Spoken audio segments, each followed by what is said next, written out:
जय श्री राम एवरीवन। जैसा कि मैंने आपको पहले कहा था कि हम अभी वृषभ लगन पर चल रहे हैं और काफी सारे अब तक हमारा पेस ये होना चाहिए था कि कन्या लगन आ जाना चाहिए था, पर हम जितने आराम आराम से समझ समझ के करने की कोशिश कर रहे हैं उसमें टाइम लग रहा है। तो मुझे लगा कुछ लग्नों की रिकॉर्डिंग मैं आपको वीक टाइम में बीच में वीकडेज में भेज दूं। तो ये उसी की तरह करने की कोशिश थी, बस वो लाइव कर दिया हमने कि जो लाइव अभी बैठे होंगे एटलीस्ट उनसे थोड़ी बात भी हो जाएगी और बाकी आपको सीखने को भी मिलेगा। तो आज हम मिथुन लगन के बारे में बात कर रहे हैं। जो वृषभ का होमवर्क आपको दिया था, आई गेस आप लोग पीडीएफ बना के मुझे आज शाम तक अपलोड कर देंगे।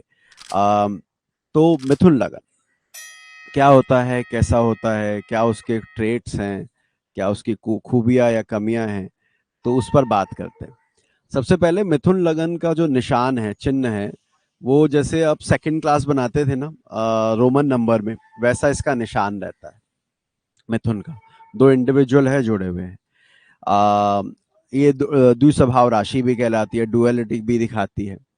और मिथुन लगन के बारे में जो कुछ चीजें इसको औरों से अलग करती है, उसमें सबसे पहली चीज है, it is the only airy dual sign.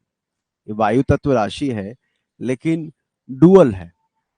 अब ये द्विस्वभाव राशि है और ये वायु तत्व भी है, इसका क्या क्या कैसे हम देखते हैं। वायु तत्व राशियां अच्छी बौद्धिक क्षमता को दर्शाती है, और जब ये डुअलिटी में जाती है कि एक इधर जा रहा है और एक इधर जा रहा है, तो उसका फल, उस बौद्धिक क्षमता का फल जितना उनके करियर में, उनकी लाइफ में दिखना चाहिए उतना दिखता नहीं है।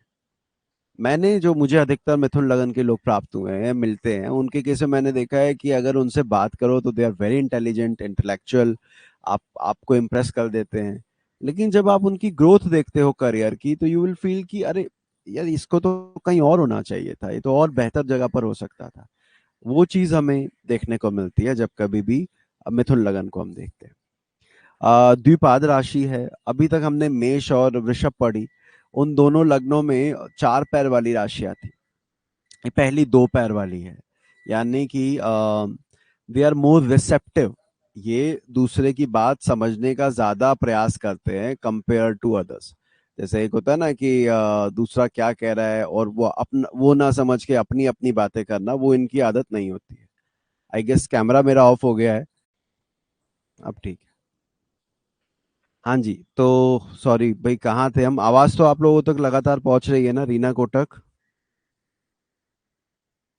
जल्दी से चैट में यस और नो लिखिए, फिर हम आगे बढ़ेंगे।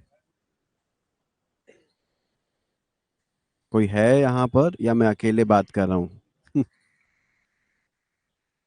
ओके, नहीं, वी हैव पीपल है, ठीक है। ओके, सो मैं आपसे क्या शेयर कर रहा था, मैं आपसे शेयर कर रहा था कि द्विस्वभाव राशि है और द्विपाद राशि है, जिसका मतलब ये होता है कि समझ के, आसपास के वातावरण को समझ के निर्णय लेने का प्रयास करते हैं, जो बहुत अच्छी बात है।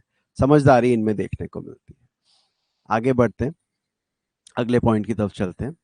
अगर शास्त्र इनके बारे में क्या कहते हैं उसके बारे में बात करें, तो लिखा है, मिथुनो उदय संजातो मानी स्वजन वत्सला, त्यागी भोगी धनी कामी, दीर्घ सूत्रो अरिमर्दना। ये इसका क्या अर्थ है? मिथुन में उदित लोग जो मिथुन लगन में पैदा होते हैं, स्वजन वत्सला, अपने लोगों को पसंद करते हैं, अपने लोगों से प्यार रहता है, अपने लोगों के प्रिय होते हैं। ठीक है। अपनों के लिए त्याग करने को तैयार रहते हैं, अपनों के लिए, ध्यान से सुनिएगा। और भोगी धनी कामी, मतलब कहीं ना कहीं एम्बिशियस होते हैं, लस्टफुल होते हैं, और फाइनेंशियली वेल ऑफ होते हैं। फाइनेंस भी इनका ऐसा होता है कि ये नहीं कहूंगा मैं कि भाई बहुत धनी है, लेकिन जुगाड़ू एक शब्द होता है ना आम भाषा में, कि यहाँ से नहीं होगा तो यहाँ से कर लेंगे, ये नहीं मिलेगा तो यहाँ से कर लेंगे। कुछ ना कुछ इनके पास ऐसा हुनर रहता है जिस वजह से भूखे नहीं रह सकते, मतलब बिना काम के नहीं रह पाएंगे। वो चीज यहाँ देखने को मिलती है। दीर्घ सूत्रों, दीर्घ बोलते हैं, लंबा सूत्र बोलते हैं प्लानिंग को, लंबी प्लानिंग करने वाले, दूर की सोचने वाले, ये क्वालिटी इनमें आती है जो मेष में और वृषभ में नहीं थी। ठीक है। अरिमर्दना, शत्रुओं का दमन करने वाले। अब देखिए, मेष में आता शत्रुओं का दमन तो ज्यादा अच्छा लगता है, नहीं कि भाई मंगल वाला है, सेनापति है। मिथुन का अरिमर्दन ऐसा होता है, अरिमर्दन मतलब शत्रुओं का दमन ऐसा होता है जिसमें आप प्लानिंग से, प्लॉटिंग से, दूसरे के अगेंस्ट सोच समझ के ऐसे वो चेस की तरह चाल चल के उसे फंसाते हैं, तो उस मामले में ये अरिमर्दन कहलाते हैं। आगे बढ़े। इसकी पीडीएफ आपको मिल जाएगी ऑनलाइन, आपके कोर्स पर ही अपलोड हो जाएगा। तो मैं आपको स्लाइड्स नहीं दिखा रहा हूँ, वो आप बाद में आराम से देख लेंगे। मिथुन लगन का जो लकी नंबर है वो है 1, 3, 5 और 7। ये नंबर इनके लिए फेवरेबल रहते हैं। अब कुछ और इम्पोर्टेंट बात करते हैं इनके बारे में, जो इसको मिथुन लगन को और लग्नों से अलग कर देता है। सबसे पहली चीज जो इसको अलग करती है वो है इसके लगन लॉर्ड का उच्च स्थान चौथा भाव है। लगन लॉर्ड उच्च का चौथे में होता है। क्या कोई और ग्रह है जिसका जो अपने से चौथे जाके उच्च होता हो? जब तक मैं आगे बढ़ूं तब तक आप लोग बताइए सोचकर कि क्या कोई भी और ऐसा ग्रह है जो अपनी राशि से चौथे जाके उच्च होता हो? सूर्य नहीं हो सकता, चंद्रमा नहीं हो सकता, मंगल बिल्कुल नहीं हो सकता, मंगल तो नीच हो जाता है, ध्यान रखिएगा। इसके बाद आप और पर आइए, सारे ग्रहों को देख लीजिए, तो ये एक ऐसा ग्रह है जो अपने से सुख स्थान में जाके उच्च होता है। इसका क्या अर्थ है? सुख स्थान कर्म स्थान का मारक स्थान है। कर्म स्थान 10th हाउस होता है, उससे देखे तो ये उसका मारक भाव है। ऐसे में मिथुन लगन वालों को हम ये रेकमेंड करते हैं कि भाई तुम हार्ड वर्क की तरफ मत जाइए। आप ये मत सोचिए कि मुझे मेहनत करनी है, हार्ड वर्क करनी है। You should go for smart work. आपको स्मार्ट वर्क के बारे में सोचना चाहिए कि भैया जल्दी काम कैसे होगा, शॉर्टकट में काम कैसे होगा। अगर आपका दिमाग वहां चलेगा तो आप ज्यादा बेहतर कर पाएंगे, rather than doing continuous hard work. आप देखते होंगे कई लोग ना अपनी जॉब नहीं छोड़ते, और आइडियाज बहुत होते हैं, लेकिन उन आइडियाज को एग्जीक्यूट करने का ना तो वो प्रयास करते, ना ही उनके पास समय होता, because just they are just doing hard work again and again. तो अगर आपका मिथुन लगन है, बोले नहीं भाई सोच लो, पिक्चर से बाहर आओ, और अगर लगता है कि यहाँ ग्रोथ हो सकती है तो उस ग्रोथ के लिए सोचिए, आपको फायदा रहेगा। तो मिथुन में ये एक खूबी आती है। दूसरा, देखिए इसके त्रिकोण पे ध्यान दीजिएगा। अगर आप मिथुन लगन में पैदा होते हैं तो आपके लगन में मिथुन राशि आती है, पंचम में तुला आती है, नवम में कुंभ आती है, राइट। और 3, 7, 11 में 7 और 11 रेस्पेक्टिव ग्रहों की मूल त्रिकोण राशि है। शुक्र की मूल त्रिकोण राशि है तुला, और शनि की मूल त्रिकोण राशि है कुंभ। सो लगन मिथुन होना, यानी लगन में मूल त्रिकोण राशि नहीं आई, पंचम नवम में आई। मैंने इन लोगों को ऐसा पाया है कि ये इनके पिताजी और इनकी संतान दोनों अपने जीवन में काफी ग्रो करते हैं। ये बीच की कड़ी की तरह होते हैं, समझदार, इंटेलिजेंट। इतनी प्रोग्रेस नहीं देख पाते जितने कंपेयर टू अदर लग्नास। अभी और लग्न भी आएंगे तो उसमें मैं बताऊंगा किन किन में ये प्रॉब्लम आती है। लेकिन एक वो कड़ी होती है ना, एक जैसे जैसे क्या कहूँ, मुगल अंपायर में जैसे आप समझिए जहांगीर थे, या औरंगजेब और अकबर के बीच में जो 2, 3 राजा है वो थे। अकबर बहुत पॉपुलर, बहुत अपना अपना रिलीजन दीन इलाही उसने जो स्टार्ट किया वो सब किया। और उधर औरंगजेब के अपने कुछ फीचर्स थे, तो काफी पॉपुलर, फेमस, और या कहो कि कुप्रचलित, ऐसे दोनों भी कहा जा सकता है। वैसे वाले लोगों के बीच में कुछ छोटी छोटी कड़ियां होती है जो दोनों को जोड़ रही हैं। तो मिथुन लगन उसी में आता है, क्योंकि इनके लगन में नॉन मूल त्रिकोण है, पंचम जो संतान का है वहां भी मूल त्रिकोण, और नवम में भी मूल त्रिकोण। मेरे ख्याल से ये पॉइंट आप लोगों के लिए नया होगा, और वैसे तो काफी सारे पॉइंट नए हैं, लेकिन फिर भी मैं जानना चाहूंगा अब इस बारे में कुछ बताना। इसके अलावा अष्टम और नवम भाव की बात करते हैं। बड़ा मजा आता है इस कुंडली में। आ दो विपरीत तरह का स्वभाव होता है, जैसे कि सदाचारी, दुराचारी, पंडित और चोर, नहीं ऐसा।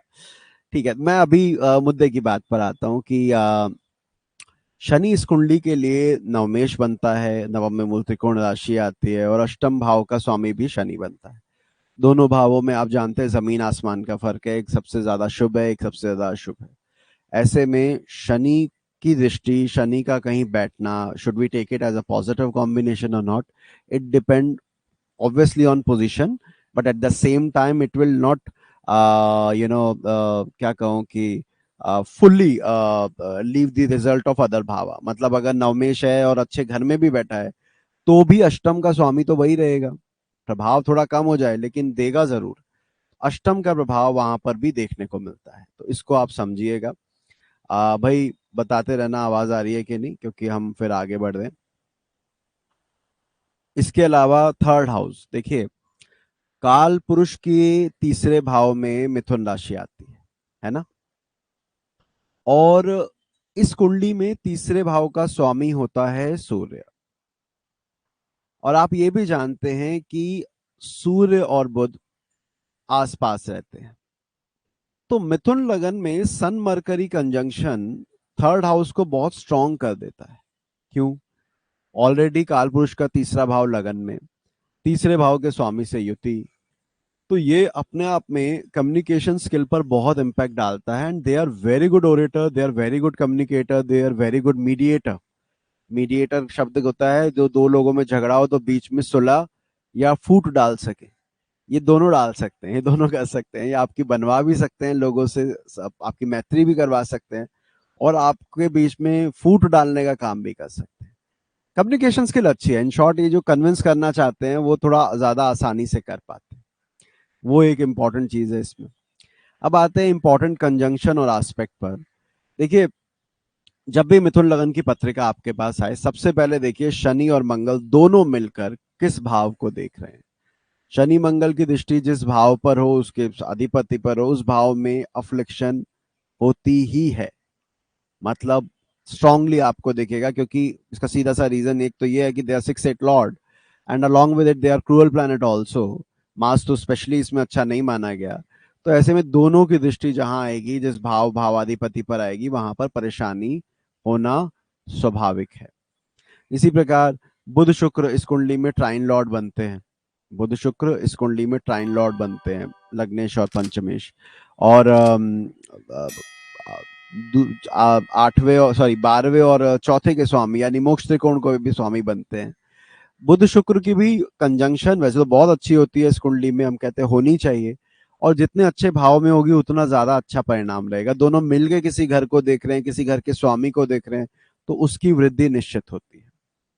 इसके बाद आते हैं शनि शुक्र की पोजीशन पर। दोनों ट्राइन लॉर्ड हैं, स्वाभाविक सी बात है कि जहां देखेंगे, दोनों मिल के जहां देखेंगे वहां फायदा ज्यादा होगा। पर आप ये भी जानते हैं कि शुक्र कारक है ऐश्वर्य का, भोग का, रोमांस का, और सैटर्न कारक है डिटैचमेंट का, स्पिरिचुअलिटी का, और हार्ड वर्क का, विरह का। तो शनि शुक्र की युति is not good at all for married life और एनी लग्न।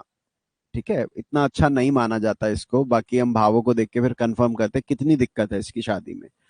यहाँ पर भी वो कॉम्बिनेशन तो रहेगा, लेकिन क्योंकि क्योंकि दोनों त्रिकोण आधिपति हैं, ऐसे में दोनों की दृष्टि का प्रभाव जिस भी भावाधिपत्य पर होगा, उस भाव की प्राप्ति में सहायता मिलेगी। इसको आप ऐसे देखिएगा। अब आते हैं सूर्य और मंगल के बारे में। इस कुंडली में सूर्य मंगल दोनों त्रिषडाय आधिपति हैं। त्रिषडाय किन्हें कहते हैं शायद आपको पता हो, लेकिन फिर भी दोहरा देता हूँ। इतना जब तक मैं दोहरा रहा हूँ, आप मुझे चैट में बताइए, जो अभी लाइव बैठे हैं बच्चे, कि त्रिषडाय अधिपति कौन होते हैं, कौन से भाव को त्रिषडाय अधिपति कहते हैं। स्वाति नमस्कार। मधु जी, सर शनि मंगल अगर केवल भाव को देखे और भावेश को नहीं तो क्या फल होगा? तो भी खराब है। भाव भावेश दोनों पकड़ में आ जाए तो ज्यादा बुरा है। ओके, रचना जी कहती है 3, 6, 10, 11। ऋषिका कहती है 3, 6, 11। मोनिशा कहती है 3, 6, 11। स्वाति कहती है 3, 6। Correct answer is 3, 6 and 11। और जब इसमें 10th जुड़ जाता है तो इसे हम उपचय कहते हैं। त्रिषडाय भाव को बुरा कहा जाता है और उपचय भाव को फिर भी वृद्धि कारक कहा जाता है। इसको ऐसे समझिएगा, 3, 6, 11 का संबंध होना आपकी प्यास को बढ़ा देता है, आपके एम्बिशन को बढ़ा देता है, आप चाहते हो कि मेरे पास सब कुछ हो। ठीक है, तो सूर्य मंगल अगर मिथुन लगन में है तो इस तरह के ट्रेट को बढ़ाएगा कि आपको एम्बिशियस बनाएगा। हाउएवर, इस लगन में गुरु 10th लॉर्ड बनता है। अगर गुरु इस कॉम्बिनेशन को देख ले, या गुरु भी इस कॉम्बिनेशन का पार्ट बन जाए, किसका? सूर्य मंगल साथ में हो, साथ में गुरु भी आ जाए, तो हम कहेंगे सारे उपचय भाव के स्वामी का कनेक्शन हो गया, तो ग्रोथ अच्छी होगी, फायदा ज्यादा होगा। लेकिन अगर केवल सूर्य मंगल का है तो वो यहां पर शुभ फलदायक नहीं है, बल्कि जिस भाव में होगा वो भाव में प्रॉब्लम क्रिएट करेगा। Two fiery planet sitting in one भावा and not owning good houses also. वैसे ही सूर्य मंगल क्रूर ग्रह हैं, पापी ग्रह कहलाते हैं। मंगल को पापी कहते हैं, सूर्य को क्रूर कहते हैं। उसके बाद अगर वो दोनों बुरे घर के भी मालिक बन जाए, जैसे कि इस कुंडली में बनते हैं तीसरे और छठे के, तो परेशानियां बढ़ जानी चाहिए और बढ़ती भी है। पर अगर गुरु का भी प्रभाव आ जाए तो फिर यही योग, अब ये विष उस क्वांटिटी में हो जाता है जिससे हम वो कैसे कहूं कि गुरु की दृष्टि पड़ते ही अमृतमय हो जाता है, उससे फाइनेंशियल ग्रोथ देखी जाती है। आप इसको ऐसे समझ सकते हैं। ठीक है। रीना बोलते हैं both are in ninth house. अगर नाइन्थ हाउस में गुरु की दृष्टि नहीं है तो ये फादर के लिए और लक के लिए अच्छा नहीं होता है। ठीक है। इसको हम ऐसे देखेंगे। और आपने जो कह दिया रीना, उसमें तो नाइन्थ हाउस का कारक बनता है शुक्र, सूर्य। सूर्य नाइन्थ में ही बैठकर अगर मंगल से प्रभावित हो रहा है तो भाव और कारक दोनों पर मंगल का प्रभाव आया, इसको हम ज्यादा अनिष्ट कारक मानते हैं। ध्यान रखिएगा। एनीवे, आगे बढ़ते हैं, टॉपिक पर रहते हैं। ये हमारा हो गया। और एक और चीज आज हमें बात करनी थी, वो थी चंद्र कुंडली की इंपॉर्टेंस पर। देखिए, कल भी मैं एक पत्रिका देख रहा था, जयपुर में हूँ जैसा कि आप देख रहे हैं, बैकग्राउंड डिफरेंट है। मैं कल एक पत्रिका रोल वाली थी, बहुत लंबी, जैसे पहले आया करती थी, उसमें चंद्र कुंडली बनी हुई थी। तो एक स्टूडेंट ने पूछा, ये बात होने लगी कि लगन कुंडली है तो फिर चंद्र कुंडली की जरूरत क्या है, वो तो वहीं से बन जाती है। लेकिन हमारे यहाँ चंद्र कुंडली बनाई जाती थी, और आज भी मैं कहूँ कि फलित में तो चंद्र कुंडली बहुत इंपॉर्टेंट रोल प्ले करती है। जब कभी भी आप, सबसे पहले आप लगन कुंडली को उठाएं और फलित करने की कोशिश करें। कुछ फलित के नियम बना लें कि भैया चलिए ठीक है, लग्नेश तीसरे गया, छठे गया, 10वें गया, उसके आधार पर कुछ, क्या कहूं मैं, रफ स्केच ड्रॉ होता है ना, कैरेक्टर स्केच बोला करते थे, तो आप कैरेक्टर स्केच ड्रॉ करने लग जाएं कि भैया ये ऐसा होगा, ये ऐसा होगा, ये ऐसा होगा। फिर उसकी कंफर्मेशन के लिए चंद्र कुंडली पर आए, और अगर चंद्र कुंडली से भी सेम सॉर्ट ऑफ कॉम्बिनेशन मिले तो आप कहिए हाँ ये ऐसा ही है। मैं एक एग्जांपल देता हूं। मान लीजिए किसी का मिथुन लगन है और उसकी राशि मीन हो जाए। ठीक है। अब आप मुझे बताइए, मिथुन और मीन में क्या कॉमन पॉइंट है? जो ऑनलाइन बैठे हैं स्टूडेंट, उनमें से कोई बोले। मिथुन और मीन में क्या कॉमन पॉइंट है?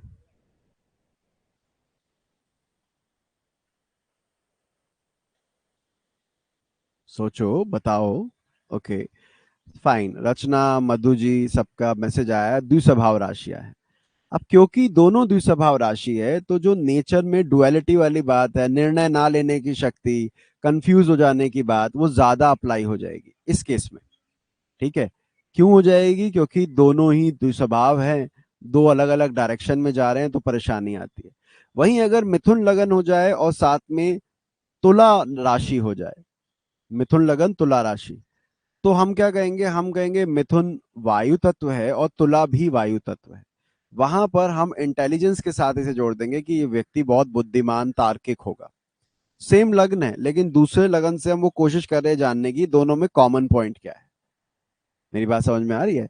आपने क्या करना है कि आपने दोनों लग्नों पर ध्यान देना है और ये डिसाइड करना है कि दोनों में कॉमन क्या है। खाली लगन को ही नहीं देखना, भाव को, भाव के अधिपति को, कि क्या दोनों कुंडली से दशम का स्वामी अष्टम में तो नहीं जा रहा, क्या दोनों कुंडली से छठे का स्वामी एक पर्टिकुलर हाउस में तो नहीं आ रहा। अगर आ रहा है तो उसको इंपॉर्टेंस देनी है, उसका फलित में बहुत इंपॉर्टेंट रोल है। इसको आप अपने दिमाग में रखिएगा। और चंद्र कुंडली, आज के बाद जितनी भी कुंडलियां हम डिस्कस करेंगे उसमें चंद्र कुंडली को भी इन्फ्यूज करेंगे कि भैया चंद्र कुंडली क्या कह रही है, लगन कुंडली क्या कह रही है।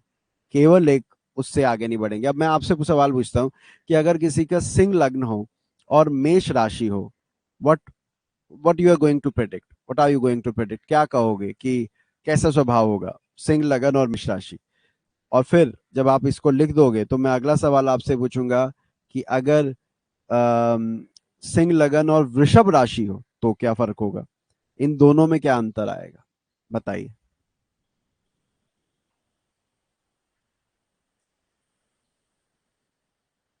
इस तरह के लाइव सेशन में ना ऑडियो ऑन करने का ऑप्शन नहीं है, ये एक बड़ा प्रॉब्लम है, लेकिन क्या कर सकते हैं, ये ऐसे ही चलता है, ऐसे काम करता है।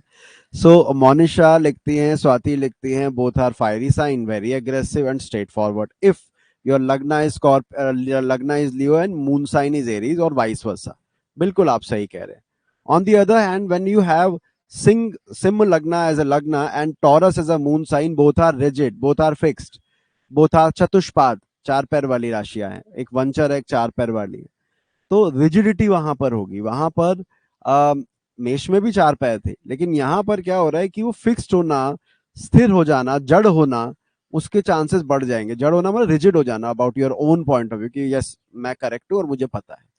तो ऐसे हमें लगन और चंद्र कुंडली दोनों पे ध्यान देना है।